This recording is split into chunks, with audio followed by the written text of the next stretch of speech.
was that not even the NTSB could identify the spark that would ignite the fuel.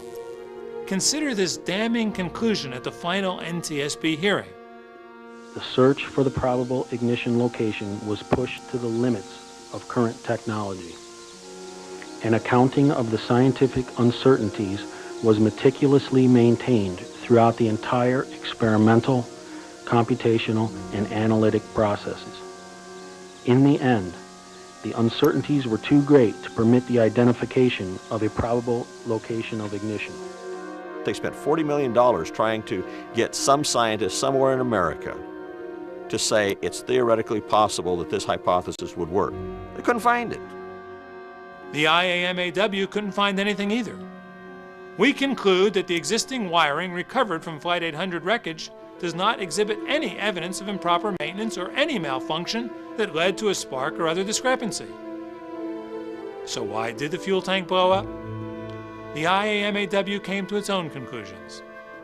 A high-pressure event breached the fuselage, and the fuselage unzipped due to the event. The explosion was a result of this event. A high-pressure event is a technical way of suggesting an external force, like a missile. Let's take a moment to review the evidence. The Machinists Union argues for an external event. 736 eyewitnesses see what appears to be a missile. The missile tests support the witnesses. FAA radar picks up what appears to be a missile. The debris field suggests a missile. Explosive residue is found on the plane. Potential missile residue is found on the seat backs. The flight data recorder appears to be missing the final 4 seconds. Forensic evidence has been withheld.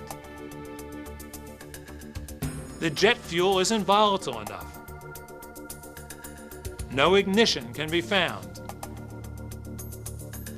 No comparable explosion has ever happened before. How then can the NTSB insist on a mechanical explanation? Simple enough. There was no, quote, physical evidence of a bomb or missile.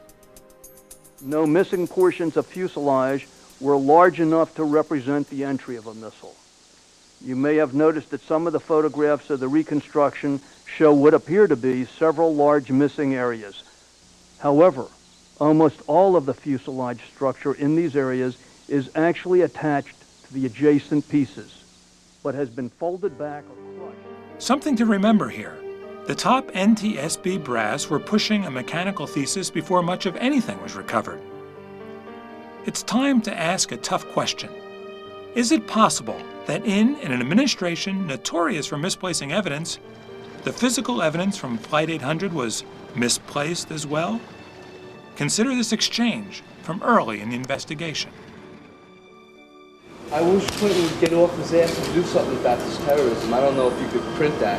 But, oh no, it's definitely an explosion. I tell you, when you see it for yourself, I mean, the little pieces are all over the place. We have senior FBI agents under oath in court stating that the NTSB was never allowed to see anything as it came off the floor, onto the ships, onto shore, into the hangar. It remained under FBI control. The FBI would go through it at will, take anything they wanted, no record, and that again, that's also under oath, no record of this stuff being taken wherever the FBI wanted to take it.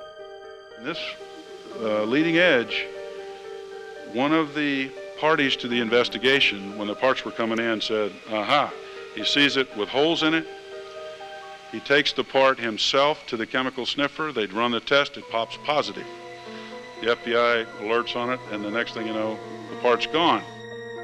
Hank Hughes, senior NTSB official, under oath, May 10th, 1999, before a Senate subcommittee, told the Senate that multiple FBI agents were caught red-handed at 3 a.m. one morning stealing stuff from the hangar that he controlled. We know it because it's part of the Senate record. As part of the discovery process for his criminal trial, Jim Sanders was allowed access to information and places others were not. He learned a good deal. I have an extensive, just an incredible series of photos that show what the right side of that plane, the wing, the inner portion of the center wing tank, what it originally looked like when it came into the hangar. It was swept up into the air. By measurement, it had been blown all the way from the floor of that center wing tank all the way up into the passenger cabin. But they couldn't live with that because you must have an external force coming into the airplane, blowing it upwards and in. Now, that's not a mechanical, that's something from outside. So they cut off the upward bending metal, this huge, enormous piece, put it down into the bottom of the center wing tank and mashed it down so that instead of having been blown upwards, it was mashed down because a mechanical would have blown that same piece down instead of up. Beam 3 rotated forward. It impacted another stiffener. Here, a senior investigator stands on the altered floor of the center wing tank, pointing up towards a tiny alleged sign of mechanical failure. The aft side of the front spar just in front of this. After spanwise beam 3 is separated across the top, pressure behind... The next scene will show where his foot would have been had this piece not been altered, and how the pre-altered evidence confirms the path of a missile warhead blast. The circled area shows what an honest reconstruction of the center wing tank floor would have looked like. The investigator would have been standing about 7 feet above where we saw him. A missile warhead blast would have caused this.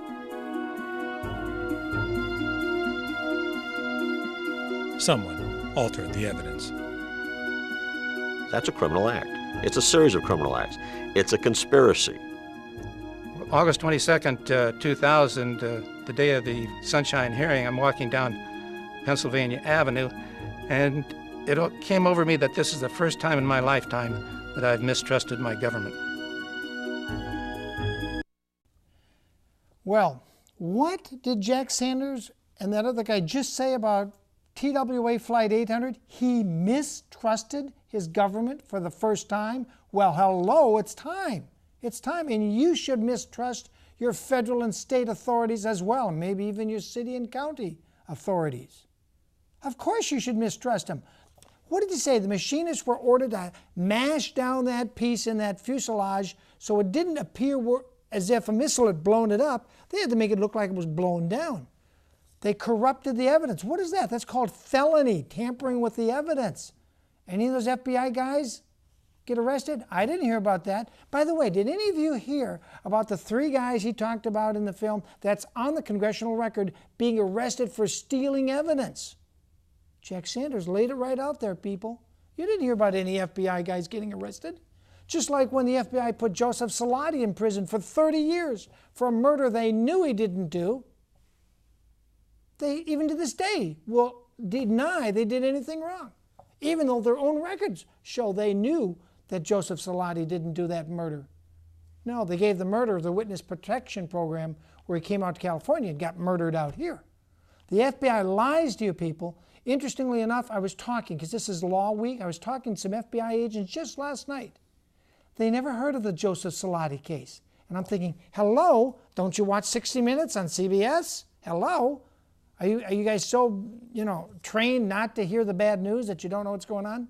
Anyway, yeah, this guy is now not trusting his federal government.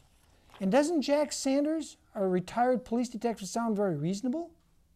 This is a very reasonable police officer, an honorable one that had lots to lose and nothing to gain by doing this film.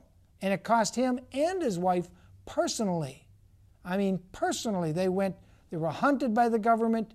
They went to jail for proving that TWA Flight 800 was indeed shot down by a missile. Not one, but 2 missiles.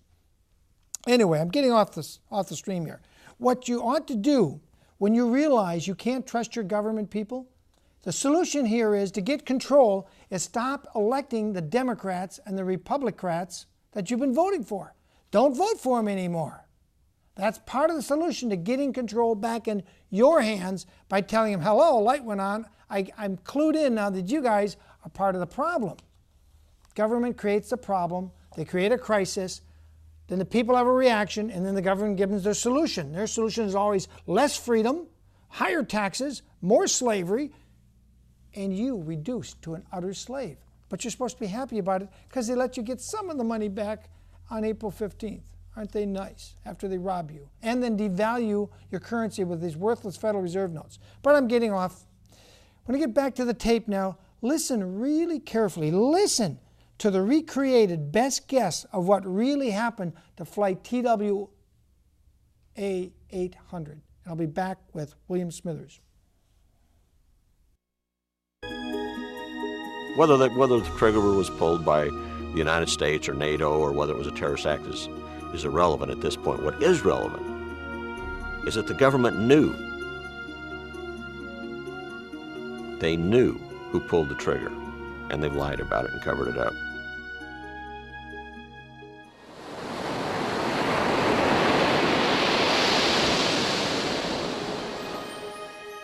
Let me present a likely scenario. Within hours of the crash, for reasons unknown, a decision was made at or near the top to contain any reports of a missile strike. To assure cooperation, participants may well have been told it was a matter of highest national security. Once made, this decision could not be taken back. Not in this White House, not in an election year. In small, awkward steps, it was likely decided that the evidence would be tailored to fit the safest political outcome, a mechanical failure. But a spontaneous explosion of this type and violence has never happened before, ever, and did not happen on July 17th. What did happen? Here is our best fact-based estimate. Yes, Flight 800 did take off from JFK at 8:19 and head east along the Long Island shore.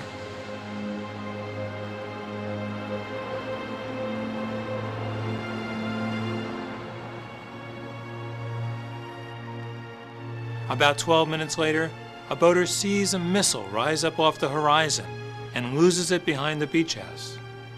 Mike Wire, a few hundred yards to the east on Beach Lane Bridge, picks the missile up as it rises above that house and watches it head south away from shore, now zigzagging as it tries to acquire its target.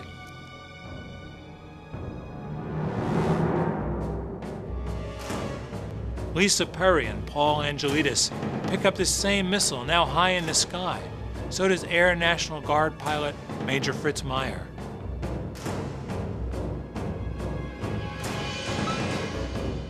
Meanwhile, Dwight Brumley, a senior Navy NCO on board U.S. Air Flight 217, watches a second missile rise up towards his plane, arc over and head to the north.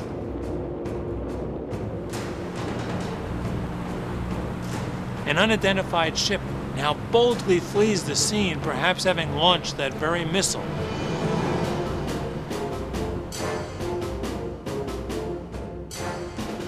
From a school parking lot on Long Island, Witness 649 sees the same missile streak up vertically and then starts zigzagging in pursuit of its target.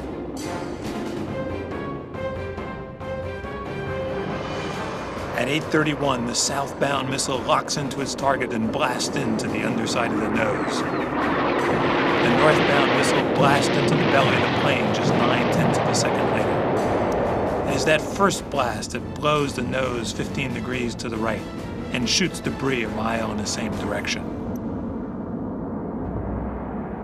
Eyewitnesses up and down the coast of Long Island watch helplessly as this tragedy unfolds in front of them. As to the ship, it never looks back.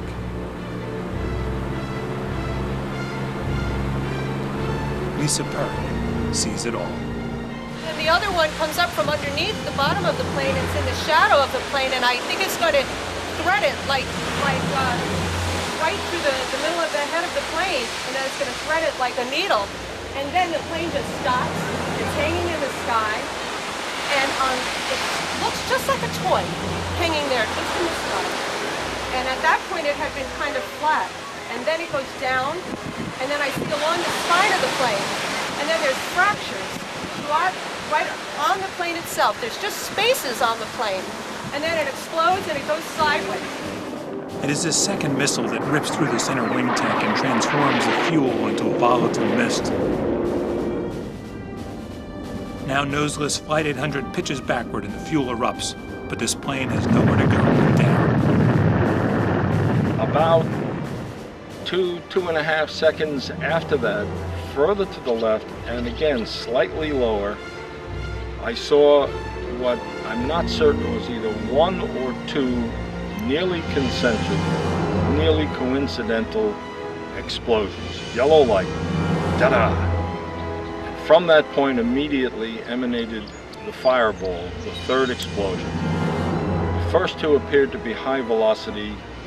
The last one was a low velocity petrochemical explosion, and it grew into this huge fireball, which then began to fall towards the ocean, moving to my left as it fell. 9 o'clock position, it looked like an explosion of some sort, about maybe 6 miles out from my 9 o'clock position. Explosion 6 miles out at your 9 o'clock position. Thank you very much, sir. There is no 3,000-foot ascent to deceive the witnesses, nothing like it. TWA Flight 800 immediately begins its slow, oddly graceful descent into the sea, breaking up as it descends, transforming itself in those sad final seconds from a horror into a tragedy that will soon resonate in 1,000 scenes of intense personal sorrow throughout the world.